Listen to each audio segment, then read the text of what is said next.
Hello, ladies and gentlemen, and welcome to some updates today. Today, we heard about the new contract for Erling Haaland that he signed with the Man City. This contract is a big thing news in the Premier League and in the football around the world. So today, we're going to be talking about some of the terms of that contract, about Haaland's achievements so far with Man City, and also about some where the money comes from. Where do these clubs get their money? We'll talk about a little bit about their revenue and some hints about their expenses, and also about their brand value in the market. These things together hopefully can help us understand, because when I hear these big numbers, this 70 million pounds, this, I don't know, 80 million pounds, is like, what's going on? Where do they get this money from? So I'm gonna share some screens here, and I hope that you guys can see them. So if you talk about Haaland's new contract, he signed until 2034. I cannot even say 30 yet. 2034, the longest deal in the Premier League history. That's a big deal, right? Also, this contract has, or the buyout clauses in original contract were removed, so there are going to be new clauses in this contract, and some people say this could be the best contract in sport history. That is crazy. Then also Haaland, when by 2034 he's going to be 33 years old, still young, with all that money. He can have a lot of fun, I guess. And unfortunately, we did not, or I could not find if the financial terms were disclosed. I don't think that anything has been disclosed officially, but there were some reports that or indicated that he will be receiving around £500,000 a week. Yeah, so uh, this is crazy to think about. The implications of this signing is crazy. It's definitely tells us about where is the mindset of Man City, what is the mindset of the owners of Man City, their approach, their long-term planning. Signing a player like Erling Haaland is not something small, right? Because I'm sure a lot of teams like Real Madrid or other teams would love to have a player like him, a player who is very decisive. When you supply him with balls, he is a very, I would say, traditional number nine, which you cannot find in the market these days, right? I guess for me, that's maybe one of the biggest reasons you cannot find number nines like Erling Haaland, who can really hurt you at any minute if the team is working together. If the system is working, he is going to be very effective, and we saw that when he came into Man City in his first year, second year, crazy numbers. If we look at his achievements so far, he scored 111 goals in 126 games in all competitions. Also, already had two English titles, one FA Cup, one Champions League, and also one Super Cup. This is crazy. This is crazy. Big accomplishment. Of course, he's playing with Man City, but still, it's the system that talks, right? If the system is working and he's part of that system, means both are good. He is good, and the system is good, and both of them are working together and doing and of course showing results. So this actually make me think about other teams that have been struggling to sign players or to extend contracts for their players, like Liverpool. I know the situation of Salah and Haaland is different, but what can I say? You have to be decisive sometimes, right? Like, how much time do you need? You know, the contract, the best time to renew contract, according to some analysts, is 2 years before the contract ends, right? It can be challenging with the players that are getting older, but at the same time, you need to be more decisive. Like Liverpool now, they have been struggling to sign Salah, extend his contract, Van Dijk and Trent. Salah sometimes have been vocal and been kind of unhappy sometimes in his media interviews, while the other two were not. They were just quiet about it. They didn't say much. So yeah, Man City is teaching other teams to be bold, strong, and to not get what can I say, distracted by anything surrounding them. As everybody knows, Man City is going through some legal cases in the court. So signing Earling Haaland for 9.5 years tells me that they know something. The lawyers, I cannot even imagine the type of lawyers they have, the power, or the quality of these lawyers. It must be crazy. I think they must have an idea about what's going to happen. I don't think that this can. I don't know. Like, I don't really understand exactly what's going on in their cases, but I don't think they are going to go to the championship. I think they may stay in the Premier League. They may get. They will be punished somehow, but not by going to the championship. We'll see what's going to happen. Also, I think the reason why they signed Erling Haaland is, of course, they like the player, and to give a clear message to the world, to the all football fans, especially Man City fans, that Man City is is here and is not going anywhere. They are going to come back. Especially they're trying to sign other players like Marmoush and others. I can't remember the name of the one that they're trying to sign from midfield. So we'll see how the system is going to work for them if they sign all these players. I believe that Guardiola is going to have scratched ahead a lot and come up with something that will include everybody, assuming that they're going to sign the other two players. So we'll see what's going to happen. Now, the question that always I think about is like how these teams manage to get this money. When you hit a contract for 90 million, 100 million, like Anthony with Manchester United, was over 100 million or 120 million for a player is not even producing. That's crazy. Like, you think like, what's happening? Like, how these teams still working? So still going.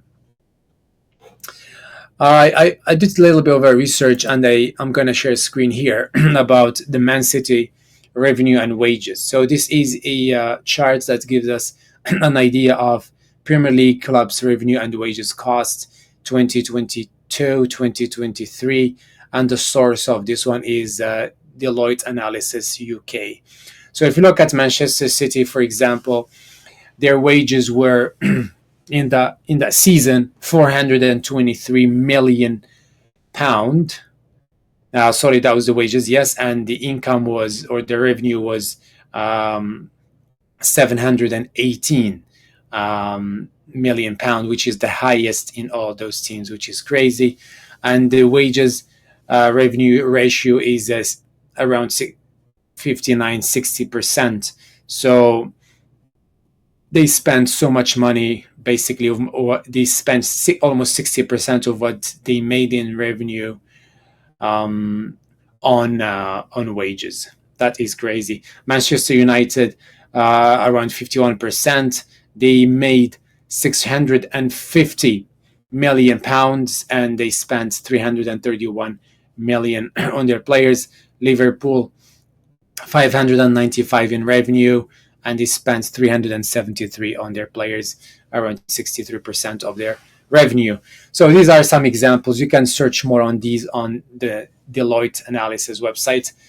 Premier League clubs' revenues and wages. It is crazy to see. The surprising thing for me was like how much the operating expenses for these clubs is crazy. Like Man City in that year 2022, 2023, they made 718 in revenue, but the operating expenses were like over 610 million pound, which is crazy to think about. And that leaves them like, I think at the end, I can't remember the exact the exact number of their net income, but I think it was like around maybe 80 something or 90 million for that year.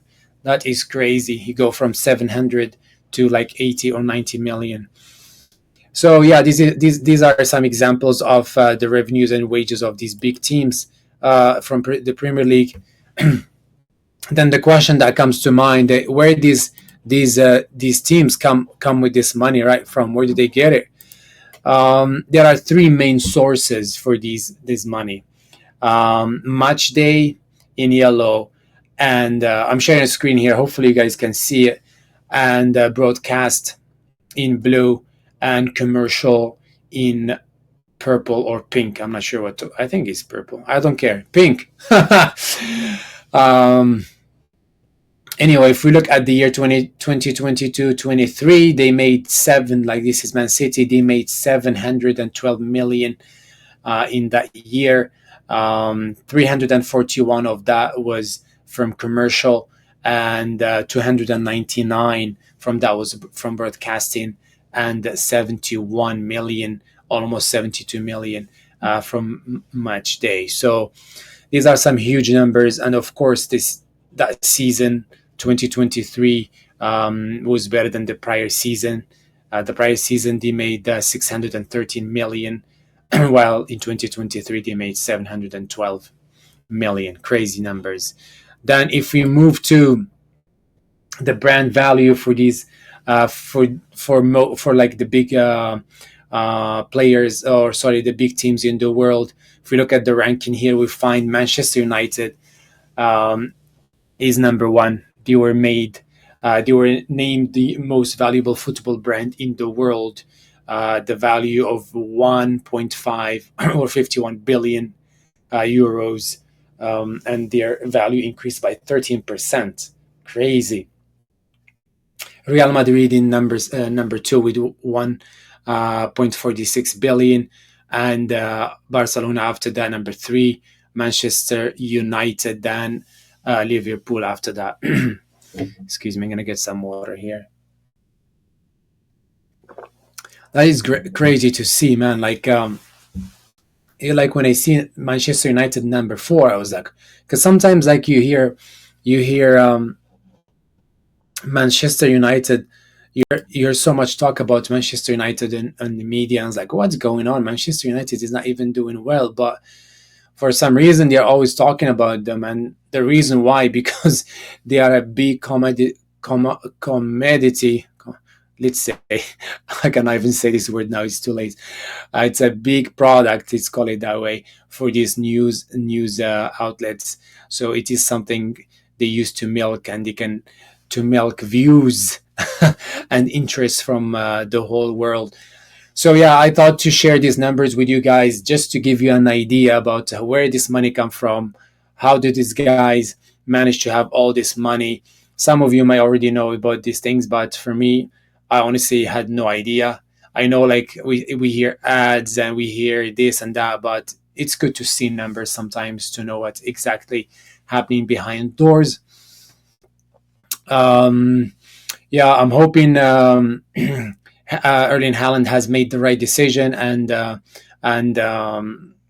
what can I say? And wishing him good luck in his endeavors with Man City. I believe he looks like a nice guy. I saw him in some podcasts, and the way he talks, his personality is nice. He actually even was criticized for his personality sometimes in some games when he was like acting nice and behaving. What can I say? Like being positive, even though his team was losing. So I guess some people on some big news outlets or sports outlets, they were like, "Oh, why he joking with this guy or smiling with that guy? Man City is not doing well." I say to those guys is, you know what? Sometimes you lose. Sometimes you have a bad day. It doesn't mean you have to kill yourself. Even Guardiola, he always goes crazy, but recently he has been calm. He has been trying to figure things out. So I don't know. I think just his personality. He's a positive guy. He has so much energy. Some people don't think the same as him. I think he's a nice guy, and I wish him, what can I say? Good luck with his new contract. And if Erling Haaland is scoring and performing well, means we as fans will see beautiful football. We see good action. So we are looking forward to see what's going to happen. Good luck to other teams trying to find players to support their team, their I don't know what to say, their teams, I guess. Liverpool, hopefully they can figure out their contract situation, because this, if they cannot figure out that soon, that might affect their what can I say, their future, because I feel like there is some weird feelings going on recently. Like Salah has not scored in the last three games, I believe. I think he scored one penalty. So yeah, we'll see what's going to happen. I hope you guys like this product today. I tried to share some numbers with you, so you have an idea of what's happening behind the doors, the things that are not talked about so much. Sometimes we hear some ex players talking about football, but sometimes I feel like they miss the point. They don't really have numbers to back up what they're saying. Hopefully, guys, you like this. Please, if you like this video, make sure to like it. I mean, to use the mouse and like it, or your phone and like it. Also, make sure if you like my things I do, please subscribe to my channel. There will be more things coming, more creative things, discussing football from different angles. Hopefully, as I am developing my channel, I will be definitely providing things that are not talked about so much in the market, but also regular things, like, because I like football myself. I don't know what I'm speaking too fast now. I'm tired. So yeah, I like to watch football. So sometimes I'm going to be reacting to videos, to games that I have been doing. So far, I've been focusing on the Premier League, but I am going to be also talking about La Liga hopefully soon. So we'll see what's going to happen. Anyway, thank you again, and you guys, I wish you a nice and productive day, and see you next time. Have a good day. Bye bye.